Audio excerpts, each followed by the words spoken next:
Hey people, Guns for Hire from NextGenTactics, and we're talking Black Ops! Single player trailer. Got a link in the description for those of you that haven't seen it. I suggest that you do. As far as the trailer goes, I'm going to go into a couple of details of the actual trailer, but as far as the trailer goes itself, pretty standard stuff. I wouldn't say it was amazingly better than any other trailer. And you all know I'm incredibly pumped up for Black Ops. I don't actually need to be sold. This trailer for me was kind of like just like some extra stuff that they found. It wasn't really necessary. I think a lot of us really would rather see the co-op mode, which is supposed to be coming out, when is that, the 15th? Damn it, I think the 15th on GameTrailers.com. And I'll put a link if I can remember. If I remember, don't say, Guns, there's no link in the description. If I remember, I'll put a link to GameTrailers.com as well. October 15th is when they're supposed to be doing the co-op trailer, and that's where I think everyone's sort of interested in looking at it, because it's very hard to do, especially in a commercial type, like what is it, 1 minute, 50 some odd seconds for the single player trailer. Very, very hard to grasp the overall impact of the campaign mode. But this is what I probably, which is what I'm thinking, and I think will actually be. The fact that Treyarch has moved away from number one, World War II, World War I games, and not even so much has gone into Modern Warfare. There were people that were harping like, oh, they're just going into Modern Warfare. Those people that are whining that it was just a ripoff, it's just another Modern Warfare, you're absolutely retarded. I don't know how you function. I'm not sure how many brain cells you have left, but this is actually before, you know, what you considered Modern Warfare. So the weapons are kind of in between. They were modified a lot. They were, you know, they were getting to the point where they are in Modern Warfare. And quite frankly, I'm glad they're not Modern Warfare, because those are like super noob weapons. Everyone can use them. They're super easy to use, super easy to kill, which is probably why a lot of people like the Modern Warfare series. The weapons are very user-friendly, as it were. Where if they do it sort of true to Treyarch style and they balance them well, it'll be more fun to use these weapons when you're actually playing. And even in campaign mode, when you come across weapons, they'll behave differently. They should behave differently because they're kind of in their infancy before they're, you know, polished highly for Modern Warfare standards.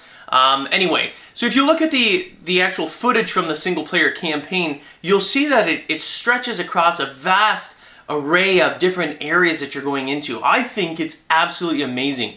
Jungles of Vietnam, you've got cold Arctic sort of fronts of Russian conspiracies, you've got diplomats, you've got the Pentagon involved. What I absolutely love, and I think for those of you that are comments, and this baffles me, I don't understand this. You guys need to get off your Ritalin, and I know if you're on Ritalin, I already had these comments where, Guns, I'm on it and I find it highly offensive. Take another shot. I don't actually give a shit if you're on it or not, okay? Chill. I'm using it as a reference. But the problem is that you just want to, you're chomping at the bit, you want to get into multiplayer. The campaign mode, if they do it well, and I think they have, you know, just from what I looked at in the storylines, this is about taking a fictional twist on real life events. This is what actually happened in life, not some fictitious, you know, real bend, which is like what Modern Warfare is, just sort of taking on aspects. And I guess it's kind of related to, I guess, you see the Middle East conflict. So the same sort of thing, but the difference is that the Cold War touched upon so many different regions, countries, and continents of this world, and so many different things were happening that the amount of stories, the depth, the complexity of it can way far exceed anything that the Modern Warfare series has actually ever put out. As a matter of fact, it's going to be very easy if this is a big hit. If Treyarch wanted to do a Black Ops number 2, incredibly easy to do. They could easily focus on one area, Black Ops, a chapter in each area, very, very easily, because there were so many different things happening during the Cold War, a political thing, a political war mainly, that it would be easy to make, you know, Black Ops 2, 3, 4, whatever.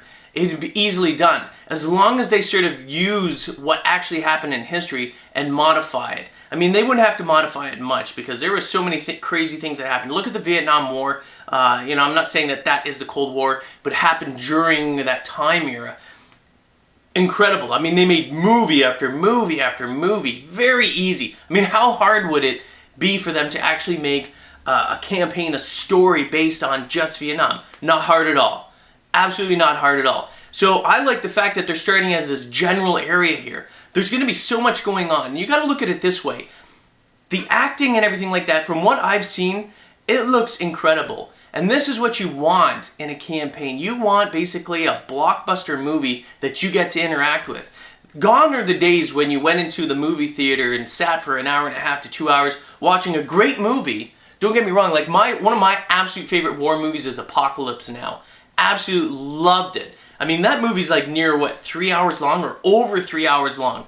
And I could have actually sat for another 1 to 2 hours easily and watched it. I was like, wow, I wish they had, like, you know, it was going on and they showed more of the conflict and blah, blah, blah. When you get to play Black Ops Campaign, the single player mode, and you watch the trailer, it's like being able to interact with a blockbuster movie. The acting in it, the storyline, if they nail the storyline, it's going to engage you.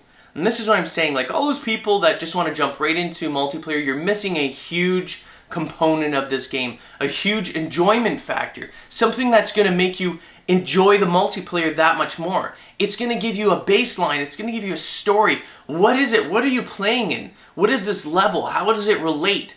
You know what I mean? Like, take time to play it. I promise you, you're going to enjoy it. Now, there's a couple of funny, I was reading the comments, and actually I'm a big fan of it, but I know Treyarch's going to balance it right away, because it was balanced in Modern Warfare 2 very shortly after it was released, and it's the 1887s. You'll see him on, what is it? Was it a Sea-Doo or a Ski-Doo? I don't know. Anyway, he was on some sort of vehicle, and you see the old 1887 hand cranking. Yeah, and I'm like, oh, it's going to cause some controversy. But you know what? Rest assured, number one, shotguns are primary weapons now. There's no secondary. You know, you've got your friggin' assault rifle and then a shotgun as a secondary. Those days are gone. You want to use a shotgun, that's all you're going to actually have. And even that's powerful enough. But you know what? Shotgun at medium range versus someone with like an automatic FAMAS, I'm sorry, but you're going to probably get dropped. Shotguns are kind of almost like handguns, like what we do in the agency, where you've got to actually sort of get the jump on the enemy. You still have to sort of surprise them. You're going to have to use a little bit more thinking. You're going to have to be fast. Close quarter engagement, but really fast. So don't worry about the 1887s. For those of you that are noobs, and a lot of you guys are just brand new to Modern Warfare 2 and the introduction of weapons like the 1887, and I know that for a fact because the record sales of Modern Warfare 2 far exceeded COD 4 or World at War, which means there's more gamers, which means that you're absolutely brand new to the series. Now, rest assured, for those of you that have never been exposed to Treyarch and their way of developing games, they're very concentrated, they're very much focused into balancing. They don't want the issues that Infinity Ward introduced. They don't want all these overpowered weapons where everyone chooses the one. Yes, they have one, and that's known as the MP40, but that's about it. I mean, even their grenade launchers, which is a rifle grenade or whatever, hardly anyone uses them. Once in a while, you do come across them, but not near as much as you do grenade launchers in Modern Warfare 2. There's a balancing issue because they're not just simply shoot and then boom, everyone dies in the area there. They're very good at balancing, and I have the utmost faith that they're going to bring balance to this game. But this is what I'm saying. Those of you that have never played it, I think the fact that it's using the Cold War, which was crazy espionage, crazy things happening around the world, is going to be solid. It's going to be tight. The acting looks friggin' stellar. Just the interaction. Screw the graphics. I don't even care. The graphics are par for everything else. And all those trolls out there saying, oh yeah, the graphics really sucks. You know what? The only thing that sucks is you and your stupid attitude. Ignore those trolls. They have no idea what they're talking about. Either that or they're elitist PC gamers who run $6,000 machines for 1 or 2 games. And I'm not harping on you PC gamers either. I'm just saying there's those elitist ones who are like, oh, it's garbage, it's console game. Well, you know what? I don't care. It's about gaming and that's it. The graphics are at par with everything else. You've got your high definition. The sound is incredible, surround sound. I'm hoping that they do improve it from what World at War was, because I've got both Triton AX Pros and Astro A40s, and both of them are 5.1 surround sound.